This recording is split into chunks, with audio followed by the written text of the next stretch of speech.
And Gabby Williams were slow to get up after a collision underneath the basket. Here's what happened.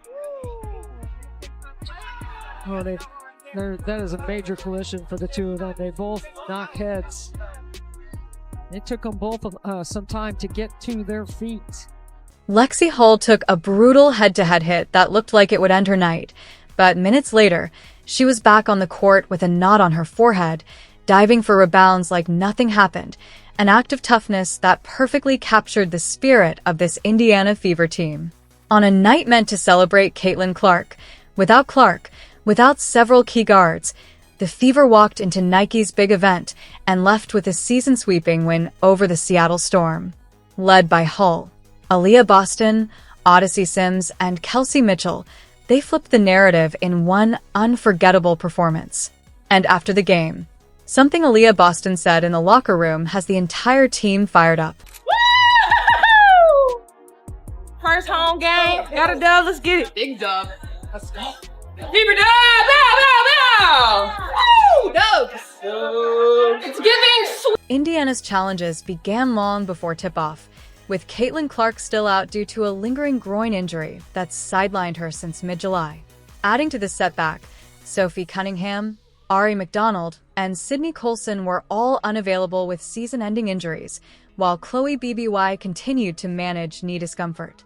With most of their guard rotation missing, the Fever were forced to rely on a stretch-thin bench and heavy minutes from their starters on a night that carried. AB's been the one that's been most affected by all of our injuries. You know, all of the point guards that know how to get her the ball and how they get it to her. And it's not just getting her the ball, it's where you get it to her. You know, getting it to her on time, on target, you know, thinking one pass ahead, you know, all that matters. And I thought today, her aggressiveness with the ball in her hands to the rim, getting into defenders, playing low to high instead of high to low. When she plays like that, you know, there's nobody that can stop her. And, you know, she set the tone for us, really on both ends. You know, she had the NECA assignment as well and set the tone for us on both ends. And, you know, she was terrific. The timing couldn't have been worse for Indiana, coming off for losses in their last 5 games and teetering on the edge of the playoff picture.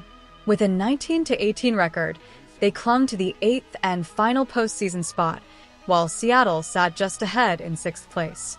Every possession in the matchup carried serious weight, not just to avoid another losing streak, but to gain ground in a tightly packed standings race separated by just one win. For both players and fans, the urgency was unmistakable. This is a string of games, beginning of a string of games against the teams you're competing for a playoff spot against. Did this game feel more important in that regard? And I guess how big was it to get a win in this one? Yeah, I mean, going into this game, we talked about that this was going to be a big game for us, considering the standings where Seattle was. But, you know, going into the West Coast trip, I mean, right now we're just going to be focused on LA. That's kind of been our motto this entire season, is just focus on the game ahead of you, be where your feet are. And so starting tomorrow, we're going to be looking at LA. But, I mean, this next string of games definitely important for us, but we got to take it one game at a time. Despite the high-stakes game, the atmosphere inside Gainbridge Fieldhouse felt more like a celebration than a battle, thanks to Caitlin Clark's new Nike logo reveal. Banners draped the railings, fans filled the stands in promotional shirts, and photo ops with branded backdrops created a festive buzz, all centered around Clark's superstardom and cultural impact. But the irony was hard to miss. The face of the night wasn't on the court, but watching from the sidelines, while her teammates fought to keep Indiana's playoff hopes alive. Feels good. Got the pants, got the charms, necklace, zipper, everything. On the floor, the adjustments were significant. Without Caitlin Clark's perimeter shooting to stretch the defense and missing several veteran ball handlers to anchor the offense, Indiana was forced to rely heavily on interior scoring and aggressive rebounding just to stay competitive. Meanwhile, Seattle, with its experienced core still battling for playoff position, seemed poised to exploit the Fever's thin rotation. Most in the arena anticipated a tough, close fight. It's special. I mean, you know, there's very few people who get the opportunity to say that they have a logo and to make the impact that she makes, not just I think in the sport, but globally, just by being who she is. She's a connector. She brings people together. And, I think for us to be a part of that, and whether it's, as simple as being able to celebrate all of these things with her, or, as much as walking out into the arena and seeing the whiteout on the chairs out there, it's really cool. And it's really special and shoot, I'm talking about it right now, and just feeling the intense gratitude for me personally, being in women's basketball, to be able to be a part of this moment and to celebrate with her. Despite the injuries and the off-court distractions, the Fever players brought a different kind of energy, treating the night not as a setback, but as a test of resilience.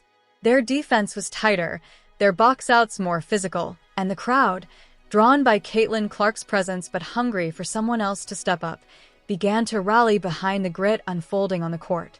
In that tense, high-pressure atmosphere came the moment that defined the night, a single collision that captured all of Indiana's toughness and determination in one unforgettable scene.